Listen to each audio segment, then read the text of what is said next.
This episode of the Matt Feret Show is brought to you by the Brickhouse Agency. Brickhouse is a boutique independent health insurance agency that focuses on finding the right Medicare coverage for folks across the country. Matt's wife, Nikki, is the heart behind Brickhouse.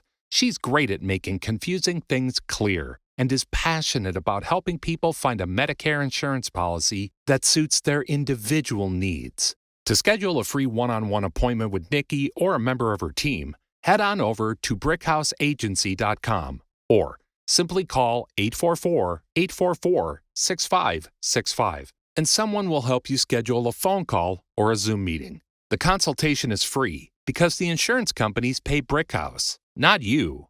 There's never any pressure or obligation to enroll. Your clearer, simpler Medicare journey is just a call or click away. brickhouseagency.com. Not affiliated with or endorsed by the government or federal Medicare program. Contacting Brickhouse Agency, LLC will direct you to a licensed insurance agent. Hello everyone, this is Matt Feret, author of Prepare for Medicare and Prepare for Social Security Insiders Guidebooks and online course training series.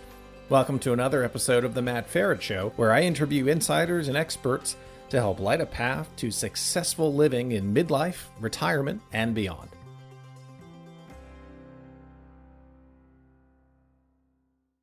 Kelly, welcome to the show. Thank you. It's good to be here. So tell me what you do and how long you've been doing it and how you help people. I am an author, artist, speaker, and activist and advocate, raising awareness about medical gaslighting, especially as concerns women. It happens to men and women, but statistically it happens to women more often. So I focus on that.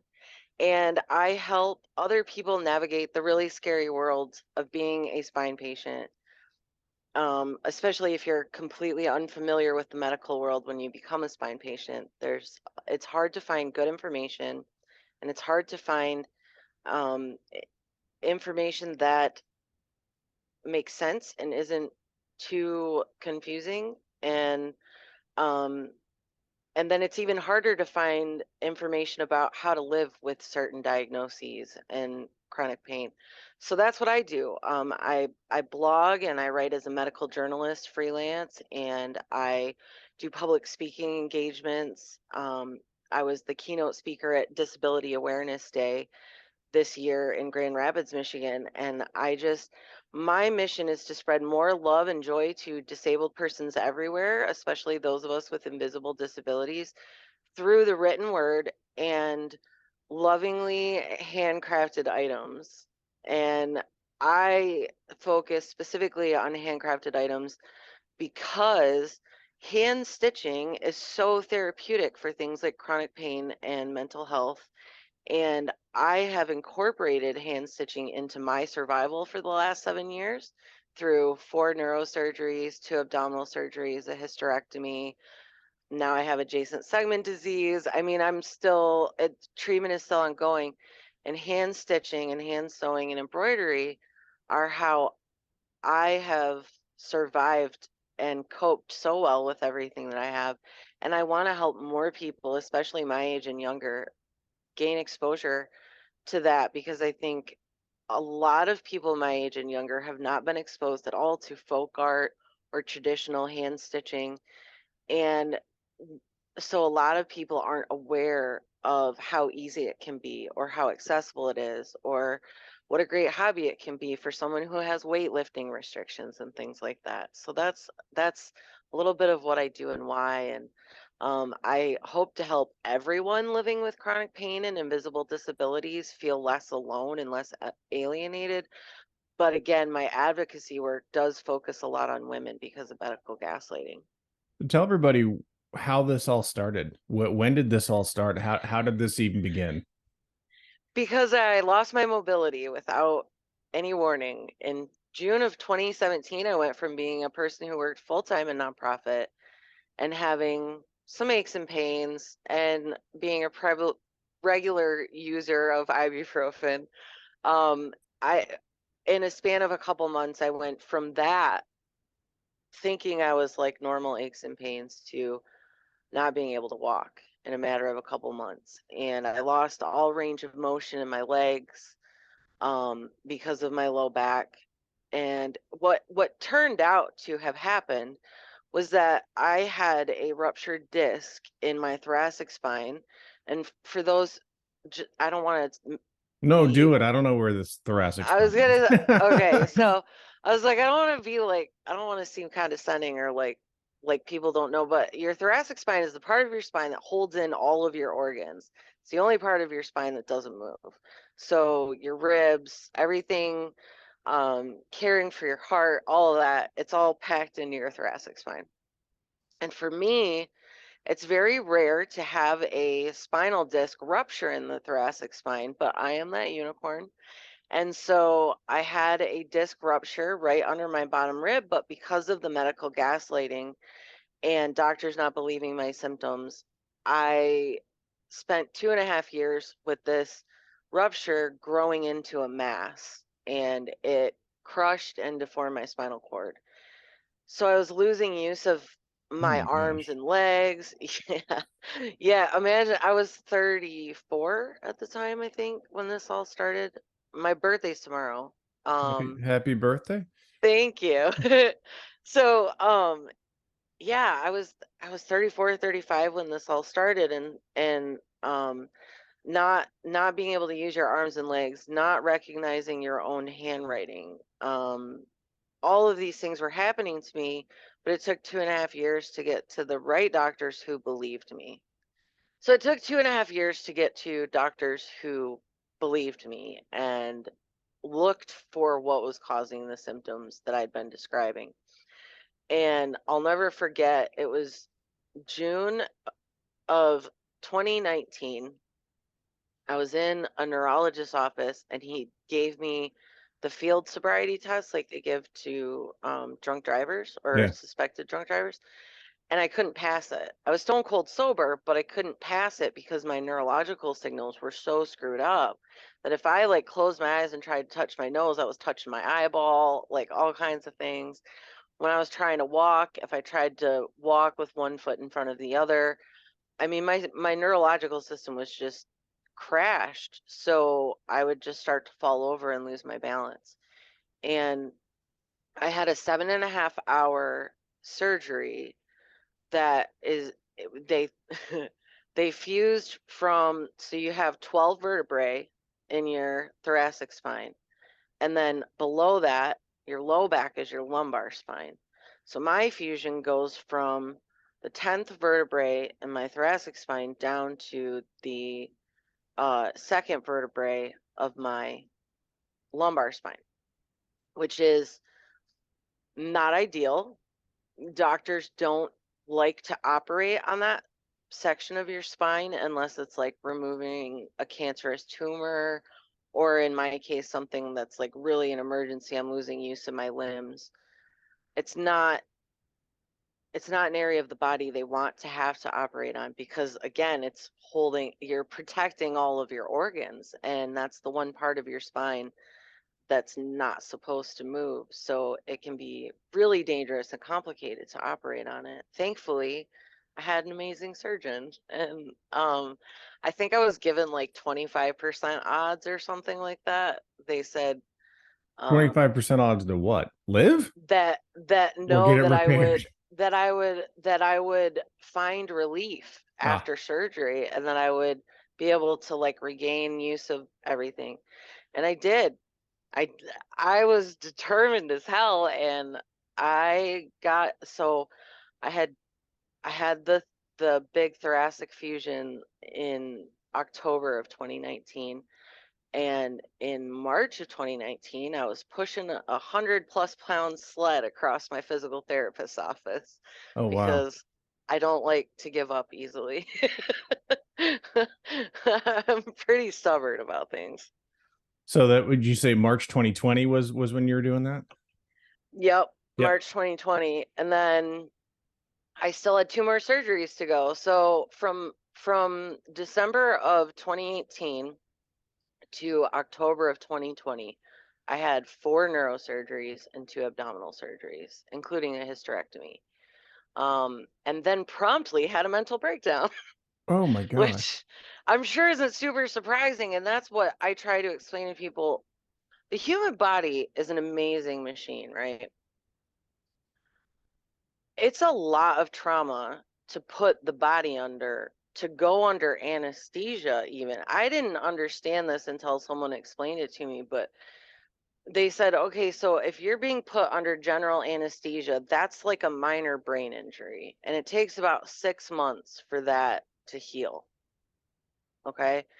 And I'm like, Wow. 6 months, but I had 6 surgeries in 2 years, and I was put on general anesthesia for a long time. And she said, yeah, your body and your mind are tired. Your brain is tired. So I took a couple of years to kind of recuperate from January of 2021 until this last holiday season.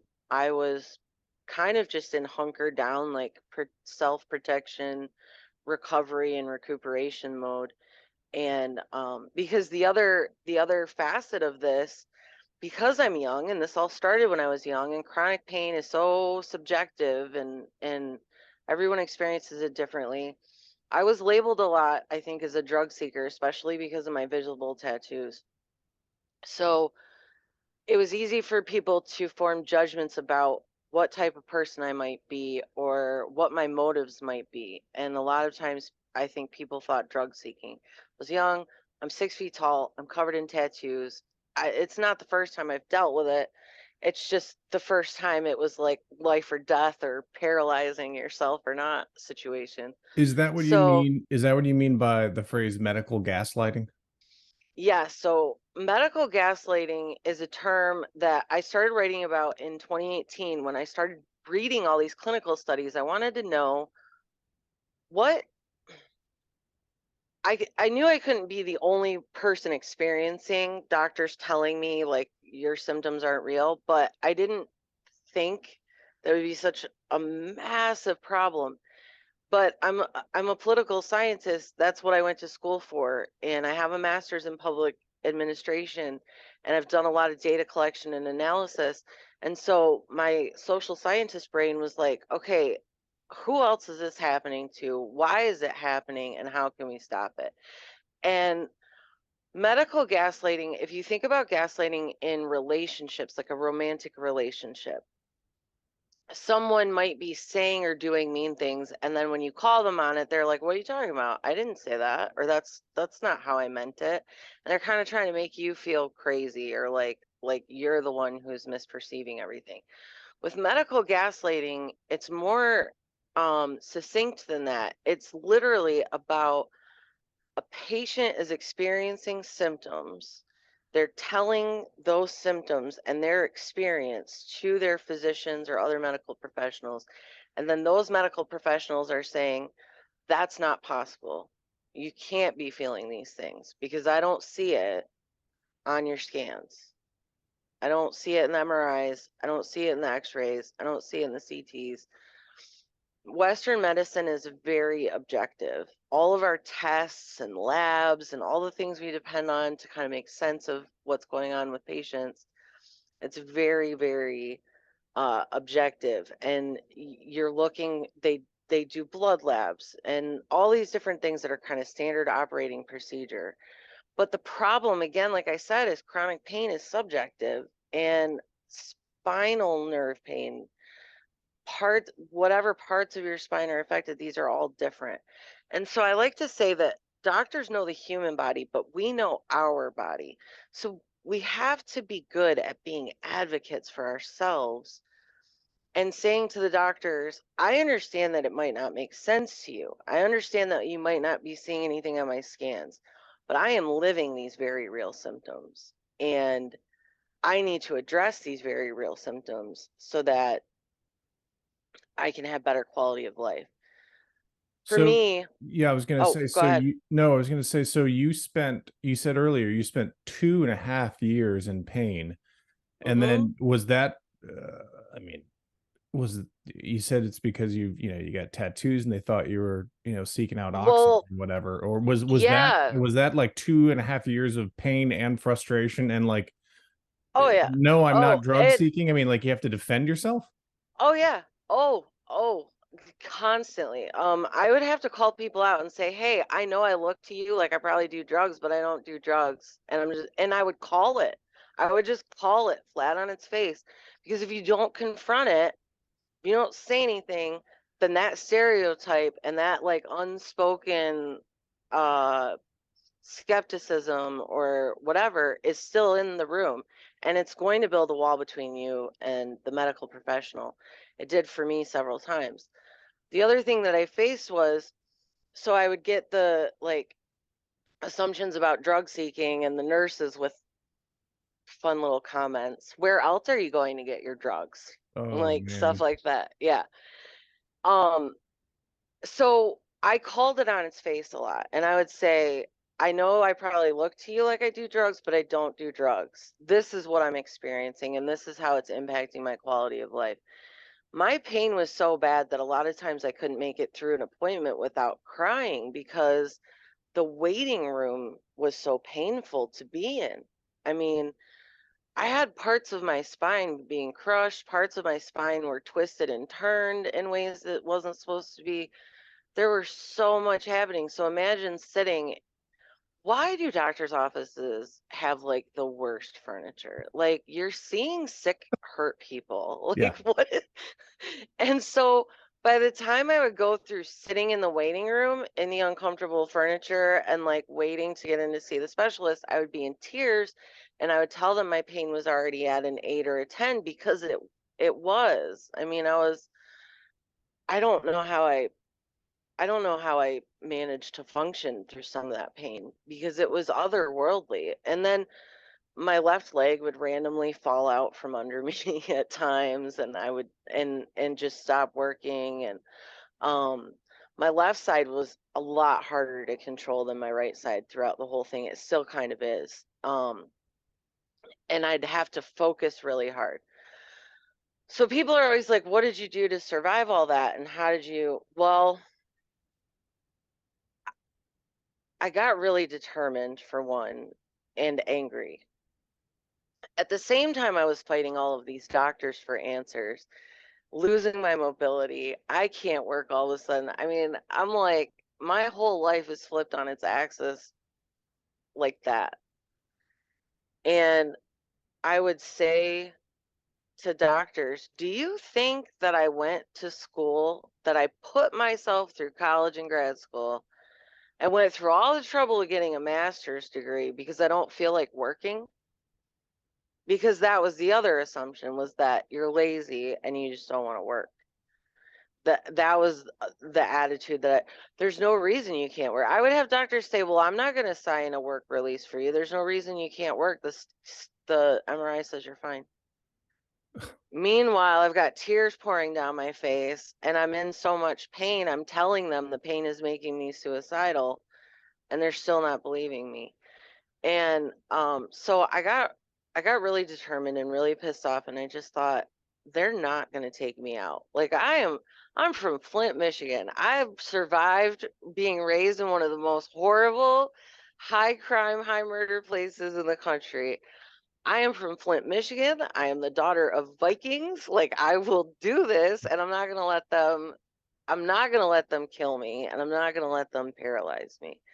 And so I went and signed up for water aerobics. I had done 8 or 10 months of physical therapy, but it hadn't helped me at all for obvious reasons now. But so I went and hired a rehabilitative personal trainer and started doing water aerobics. And the whole time that I was fighting to find out what was wrong with me, I was moving. I just kept moving because if I stopped moving, my body would atrophy and the pain would just get worse and worse. So I had to force myself through all the pain to get up and go work out every day and like just So, keep so you trying. had to find your own solution, at least your own solution that would keep you functioning while you Yeah. went through doctor after doctor after doctor to finally find someone that could help you. You just Yeah, and I remember one guy saying, "Well, you need pain management." And I said, "Well, what does that look like?" And he said, "Well, I would send you to physical therapy for 6 weeks and put you on something like oxycodone." And I said, "That's not a treatment plan." And he said, "Excuse me?" And I said, "I am 30." I was like, "I'm in my 30s. I'm not 80. You're not going to stick me on oxycodone and send me on my way to never figure out why this is happening." And that was a big thing. I was really determined not to take the narcotic and opioid pain meds because I didn't want to mask symptoms. I wanted to figure out what was wrong and fix it. And that is so foreign to so much of the medical system. Like, Yeah, but Kelly, that's so foreign to most people.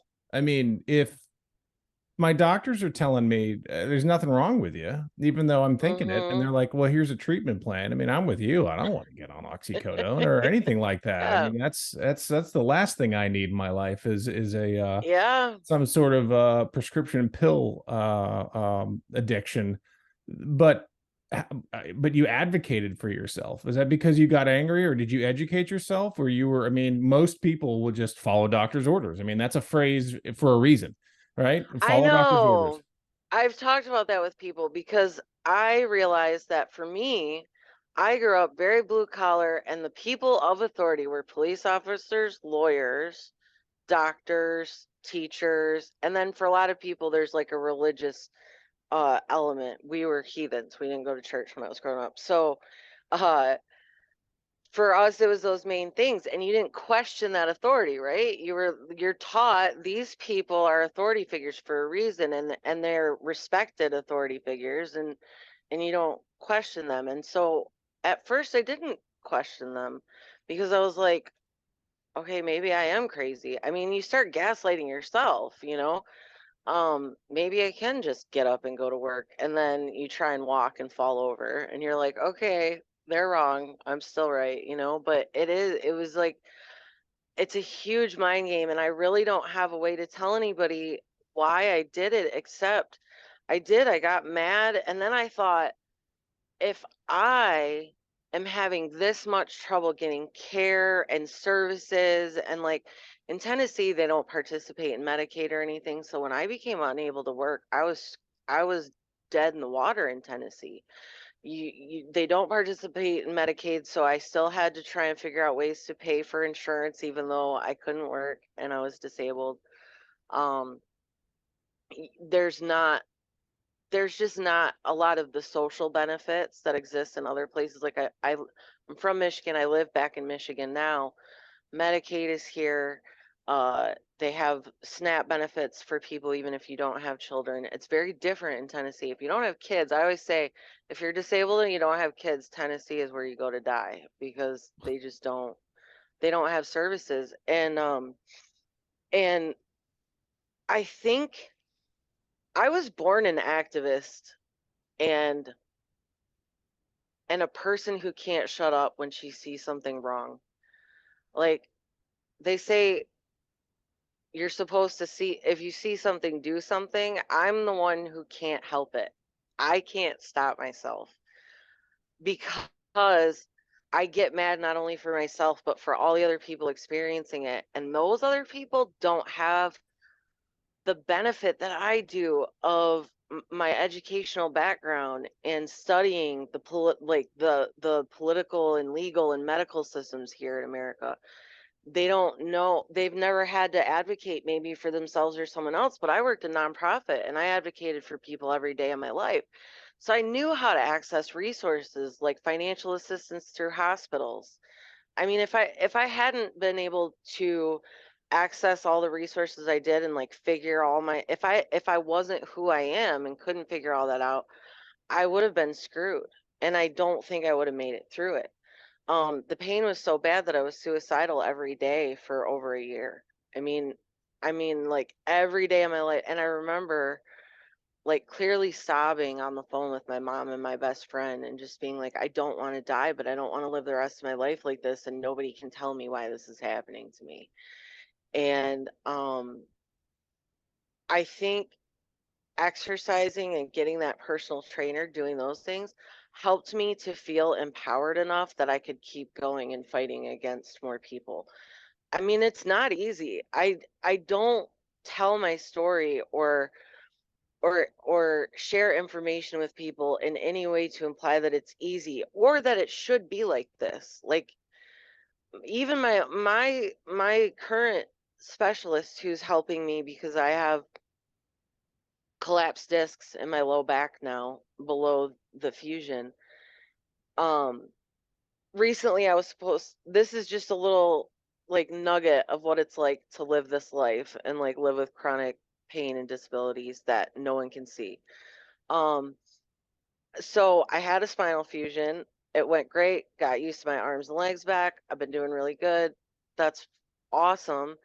But a side effect of spinal fusion surgeries is that you start to have what's called adjacent segment disease in the areas around the fusion. And so it can deteriorate the rest of your spine. Well, mine was already incredibly degenerated. So, and I didn't have a choice. I knew this would happen someday, and I was just like, I'm gonna have to deal with it when I deal with it because it's what I got to do.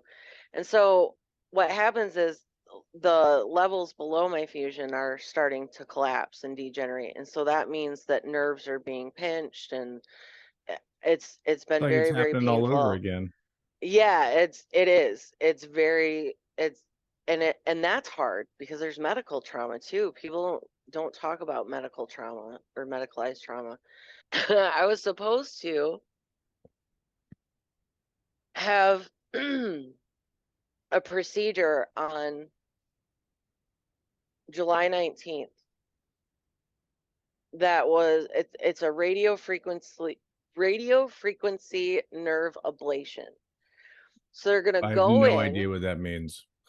They're It's gonna go okay. in with hollow needles and Okay. put them in my spine, in my back, where the nerves are being like pinched and compressed and inflamed. Then inside that hollow needle, they're going to put another skinnier needle down.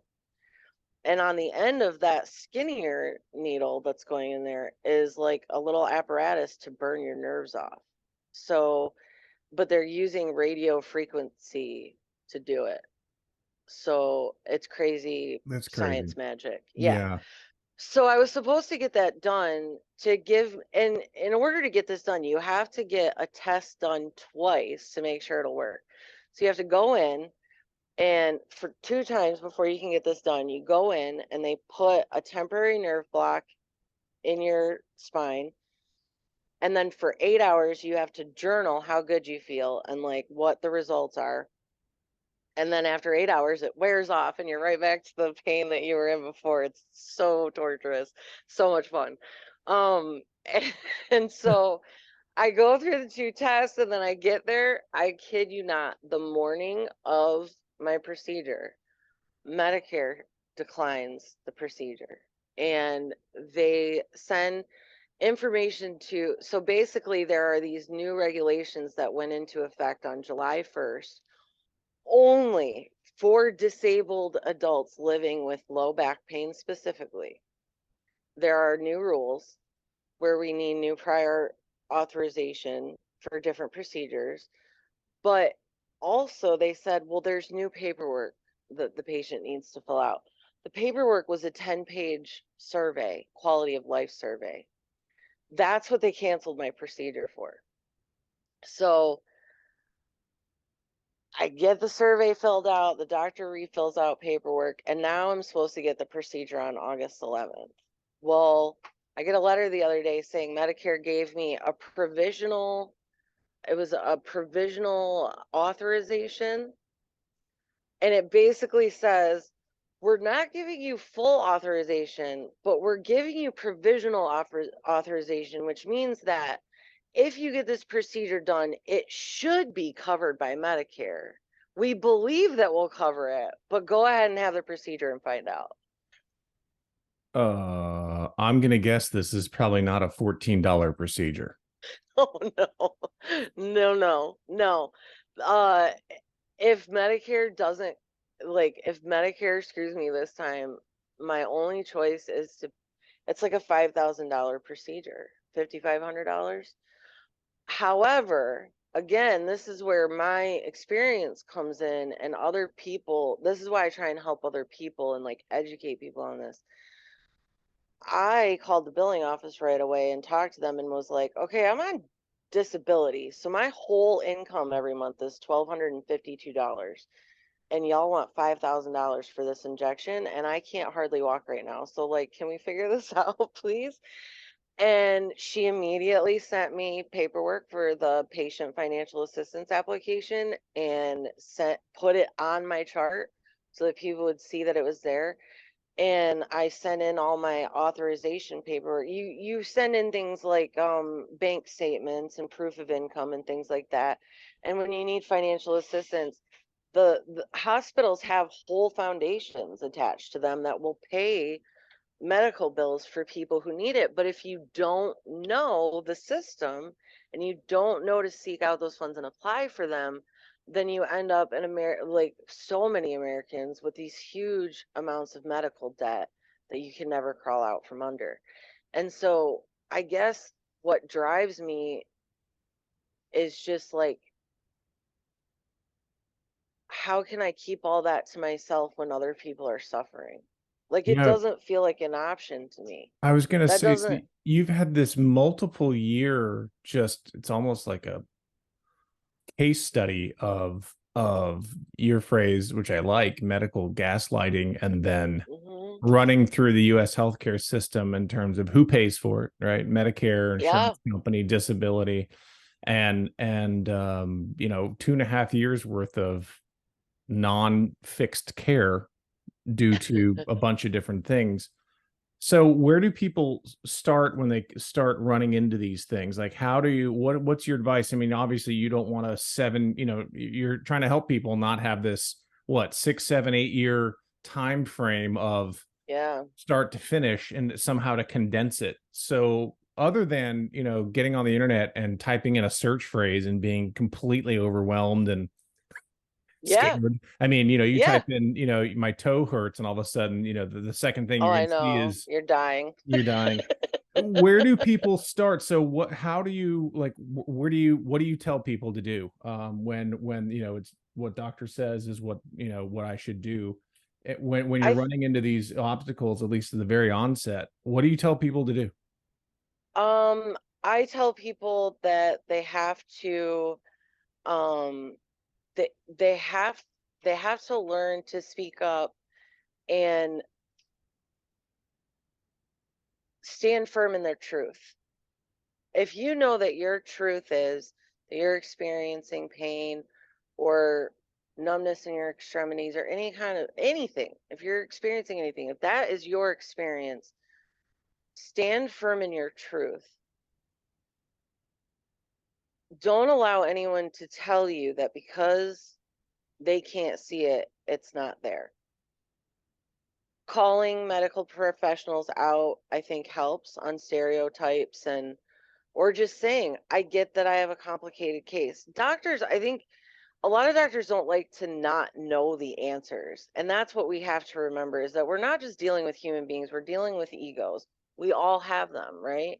Doctors just have kind of like some doctors have an especially big ego and they don't like to say, I don't know, or I can't figure this out. So instead, if a patient is reporting stuff to them and they can't see it or find proof of it, then then, they're like, well, if I can't see it, it isn't there. Call them on that and just say, I get that it's a complicated case because that's what saved my life, honestly, is one doctor finally said to me, 11 months into the journey, he said, I believe you. Your pain is real. You are a complicated case, but you're not an impossible case. If you promise not to give up, I won't give up. And that made me feel like I had someone fighting with me instead of against me. Patient doctor relationships should be partnerships, not authoritarian dictatorships. Because again, doctors know the human body, but we know our body. If you try talking to your doctor plainly and saying, okay, I understand that you're telling me that nothing is showing up on this test and nothing is showing up on this test, But I need you to understand I'm still experiencing these very real symptoms and it's having a very real impact on my life. So, like, I get that I'm a complicated case, but can we try and work together to figure this out? A lot of times, if you just, I have found if you just approach those uncomfortable topics and call them out for what they are instead of letting there be like the awkward elephant in the room or whatever, it's easier for the patient and the medical professionals to all kind of take a breath and let it out and be like, man, this really is hard, but like, let's figure it out together. Fire doctors if you have to. All right, so you've got 2.5 years until a diagnosis and a procedure that could help you with that could help you with this. And you went through how many doctors? And is your advice to have these conversations with doctors right up front? Or do Yes. you okay, so I mean, like, how did you fire doctors? Did you how to do that? Or I don't know. I think there's probably a lot of people out there, including myself, that if I had a situation like this, and I have actually had a situation, not anywhere near as yours, but a medical situation where I Hmm. went to six doctors, Yeah. and finally the last two kind of combined and were like, all right, here's it is tough. Here's what I think this is, but the first four were yeah, here's how to fix it, and it didn't work, and they're like, well, then you just might have to live with it. Yeah. Hmm. Do you have to go through those four, or because I just went back to the provider book? You just went back to the book and said, all right, well, I'll find, this doctor. And then I went online and was like, who is the best doctor in blank? And then, whatever the computer spit That out, I made a sucks. call. So yeah, I know. So what are the other options? How aggressive and upfront should it be so that people aren't waiting 11 months or in your case, 2.5 years to get Hmm. solutions, like real solutions? How do people handle that? Mm, Well, in that's a really hindsight, how good would you question. do it differently? I think I would have, I think, well, I hate to say this, but I think one of the things that got in my way that was that I was honest about my mental health. My doctor said to me recently, he said, you have to know how to game the system. And he said, it shouldn't be like that. I don't want it to be like that, but there it is. And So when you I said wish honest about your I mental health, you don't need to obviously disclose anything you don't want to, but Oh like, no, yeah. no, I'm a totally open book about this stuff. So I live with generalized anxiety disorder, major depressive disorder, and complex post-traumatic stress disorder. Complex post-traumatic stress disorder is different than what when we usually think of PTSD, we think of it happening from like an instance of combat or an accident of some kind, like one main event. For complex PTSD, it means that you have many events or an event that was strung out for a really long time. So I already had CPTSD before my medicalized trauma and all that started. And I was honest with them about the pain making me so miserable that I wanted to die. I was honest about being suicidal and feeling hopeless. And I think it made it easier for them to write me off as a hysterical woman. Women and men are treated very differently. In all the research I've done, I mean, you wouldn't believe it. It's men get pain meds 60 minutes faster on average at an emergency room. Like it starts from the very basic to the most complicated things. It's easier to get treatment as a man, especially for chronic pain. Part of that is because of the uterus, because the word uterus is rooted in the word utera, which means hysteria. And so from the beginning of time, women have been treated like we're hysterical because we have a uterus. And that's just a pervasive attitude that has continued going on. And so when I admitted to them that I was suicidal and depressed and all this, I think they just wrote me off as a hysterical woman. Well, she's not drug seeking for pain, but maybe she's just hysterical. It was like it became the easy assumption to make. Um And these are all and male doctors or combination? uh I had one female doctor and one female PA, and the rest of them were men. So um and it was orthopedic neurosurgeons, uh regular ortho surgeons, pain management doctors. I mean, it was all kinds. You So don't have to have like a big confrontation and fire your doctor. Like, if you don't want to see your doctor anymore, if they're not helping you, all you have to do is just stop going. You don't even have to say to them, you're not being a good doctor to me. If you don't want to, if you want to, if you want to advocate for yourself and others, I absolutely encourage it. I wrote a very long, strongly worded letter to my previous primary care physician after we got the images of the mass in my spine. And because he used to tell me he couldn't appreciate a difference in my symptoms, or like he couldn't see anything wrong. And so I sent pictures of my spinal cord being smushed and said, can you appreciate the importance of that now? And you don't have to do that. It doesn't have to be a confrontation. You can just simply say, like, my current doctor, I don't feel like we're good partners in my health, so I decided to try a new doctor. does that give off warning bells to new doctors, like second, third, fourth opinion? Do you think it does, or not? It depends on the doctor. That's, that's the thing. There's no standard uh for like how all doctors are going to respond to anything, and like I had a pain management doctor who saved my life. And then I sent a friend to him and she felt like he was gaslighting her. So everybody's different. And everybody responds differently, but I'm a naturally really open person, and I'm a really honest and like transparent person.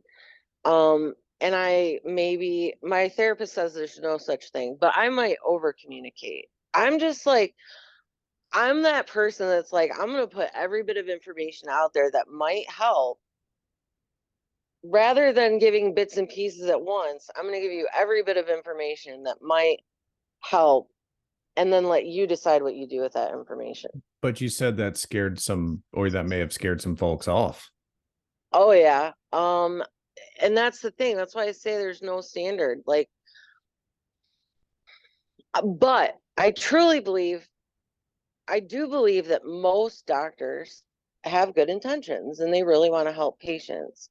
And so in hindsight, if I would have had those awkward conversations sooner, or said to them, this is not like, I wish I would have known to say, this hopelessness I'm experiencing is not the hopelessness I live with every day. Like, yes, I have major depressive disorder, but I am a happy person who loves life and has a lot of ambitions.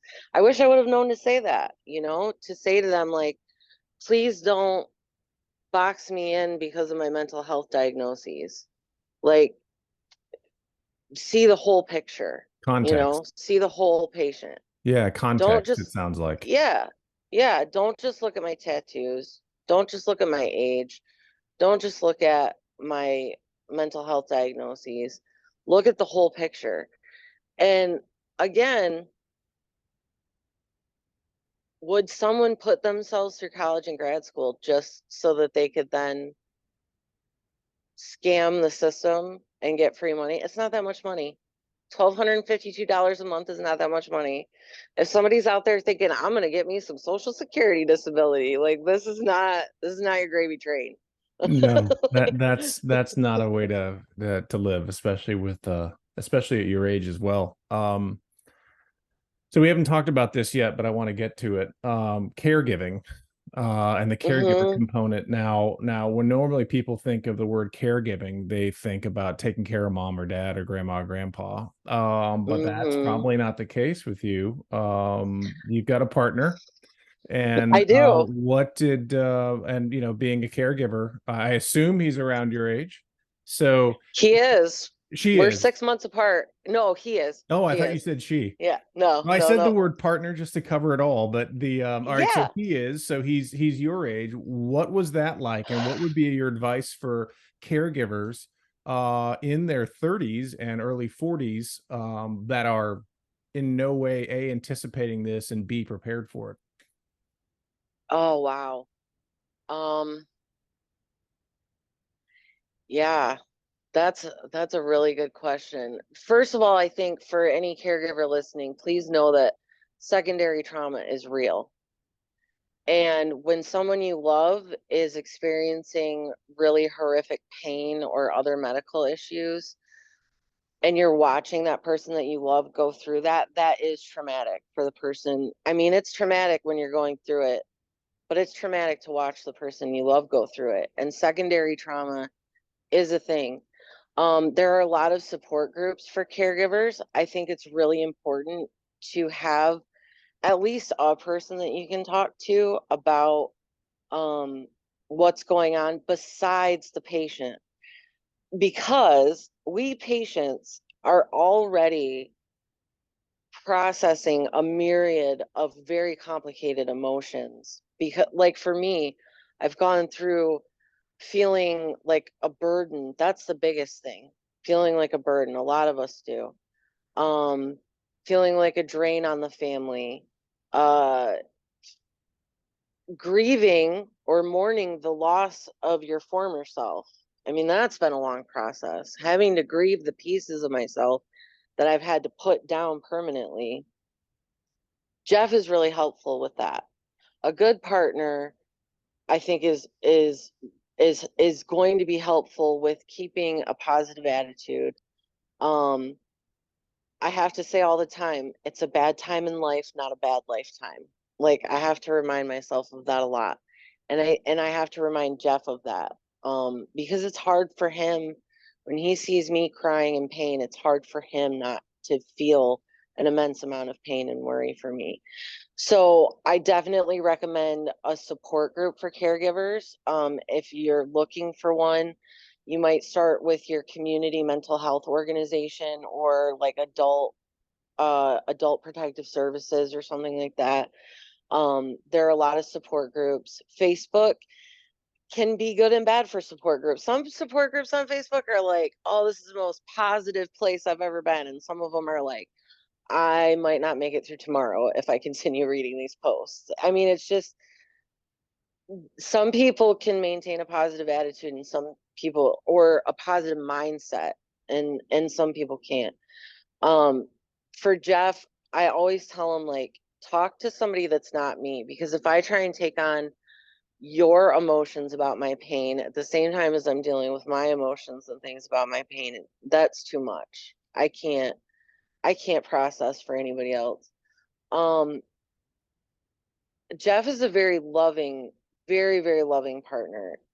He's the most supportive person I've ever been with, which is a stark contrast to the first 5 years of my journey. I was in an abusive relationship that was very controlling. And my illness became like a benefit for him because he didn't have to worry about, he was like one of those really insecure people, so it's like as long as I couldn't walk, he didn't have to worry where I was, or worry where I was. Yeah. So, but he had his emotions about what I was going through that were very different from my emotions. And um it can be hard to manage other people's emotions along with our own when we're trying to survive this. Jeff, for me, the biggest things that he does that help me are, he's never judgmental at all of anything I might need help with, which it's really hard at 41 to be like, honey, I can't tie my own shoes today. Can you please tie my shoes for me? It's not easy, but he always says that, like, he doesn't look at all of my medical stuff as like a handicap or a disability, or like something he has to deal with. If you feel that way,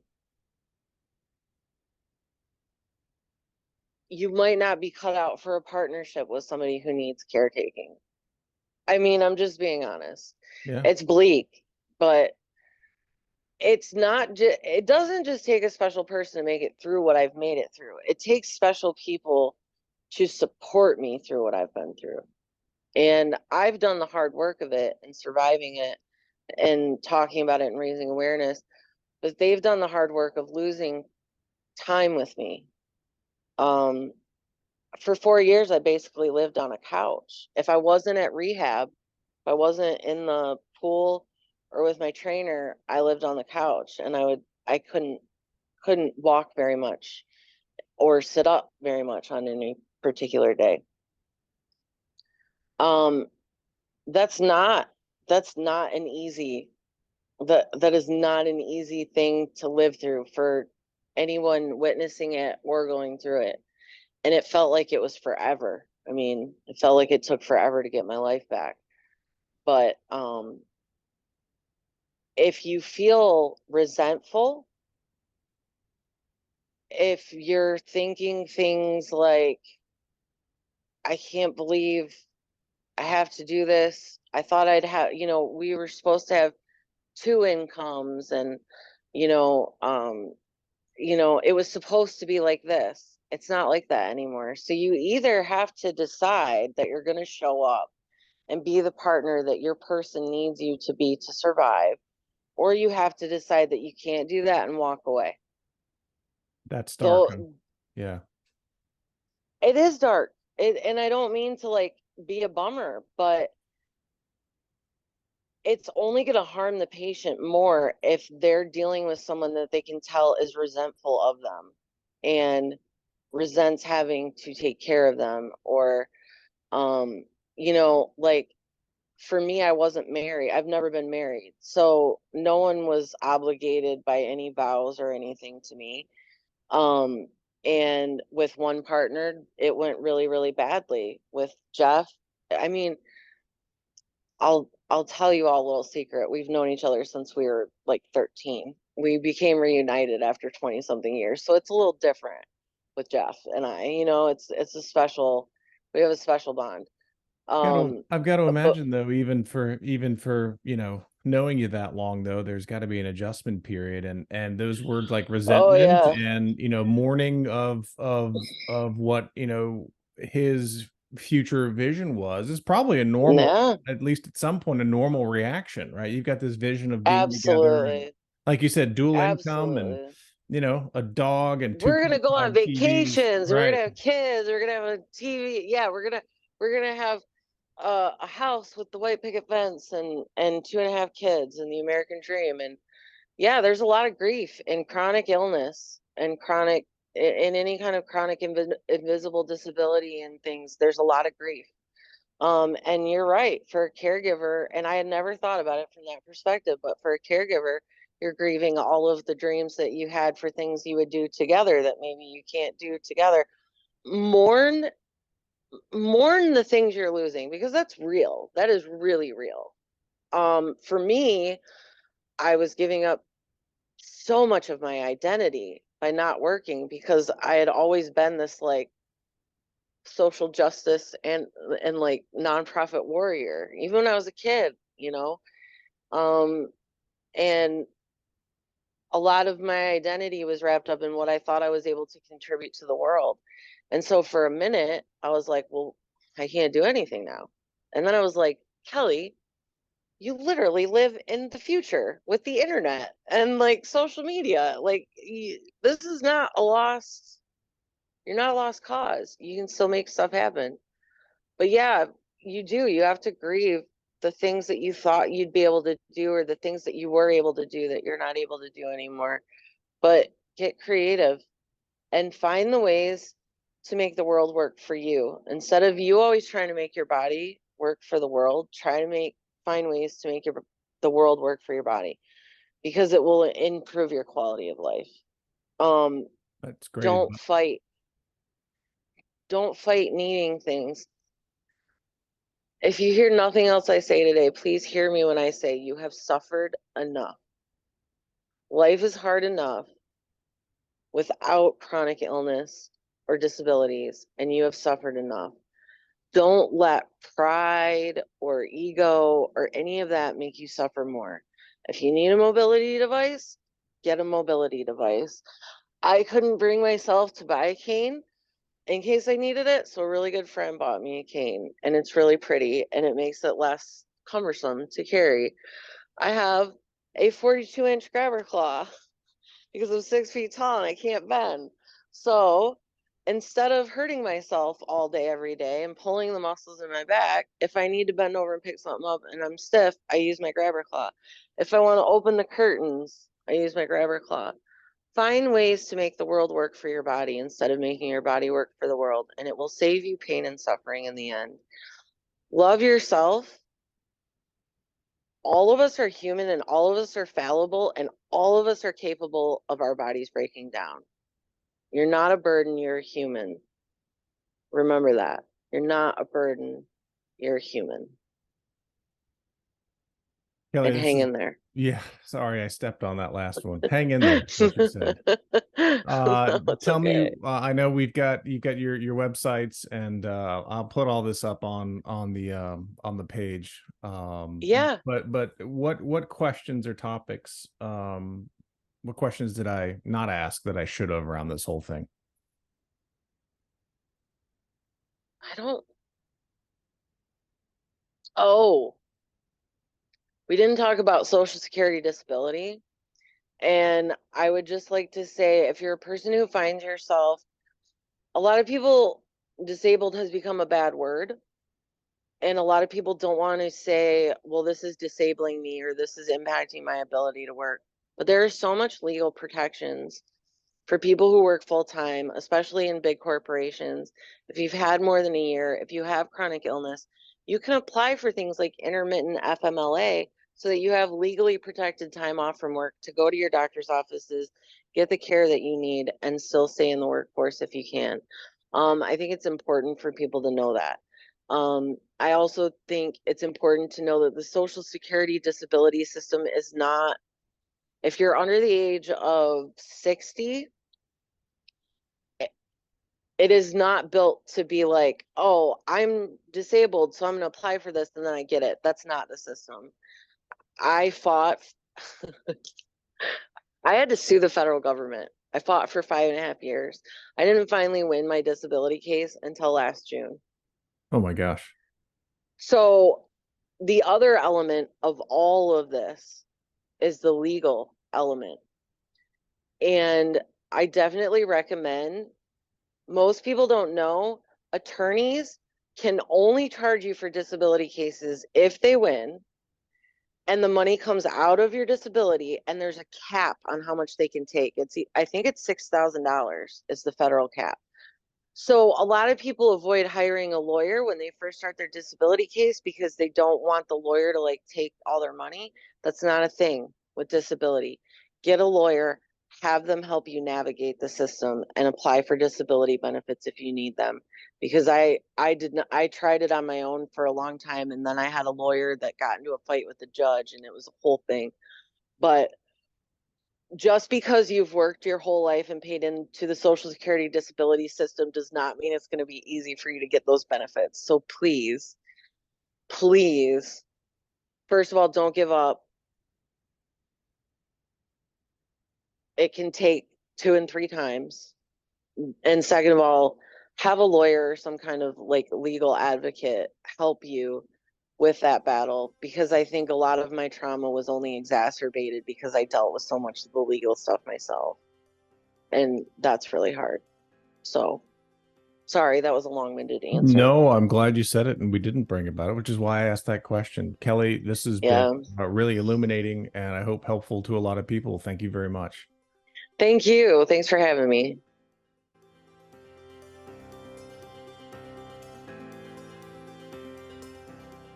The Matt Feret Show, related content, publications, and MF Media LLC is in no way associated, endorsed, or authorized by any governmental agency, including the Social Security Administration, the Department of Health and Human Services, or the Centers for Medicare and Medicaid Services. The Matt Feret Show is in no way associated with, authorized, approved, endorsed, nor in any way affiliated with any company, trademark names, or other marks mentioned or referenced in or on The Matt Feret Show. Any such mention is for purpose of reference only. Any advice, generalized statistics, or opinions expressed are strictly those of the host and guests of The Matt Feret Show. Although every effort has been made to ensure the contents of The Matt Feret Show and related content are correct and complete, laws and regulations change quickly and often. The ideas and opinions expressed on The Matt Feret Show aren't meant to replace the sage advice of healthcare, insurance, financial planning, accounting, or legal professionals. You are responsible for your financial decisions. It is your sole responsibility to independently evaluate the accuracy, correctness, or completeness of the content, services, and products of, and associated with, The Matt Feret Show, MF Media LLC, and any related content or publications. The thoughts and opinions expressed on The Matt Feret Show are those of the host and The Matt Feret Show guests only, and are not the thoughts and opinions of any current or former employer of the host or guests of The Matt Feret Show, nor is The Matt Feret Show made by, on behalf of, or endorsed or approved by any current or former employer of the host or guests of The Matt Feret Show.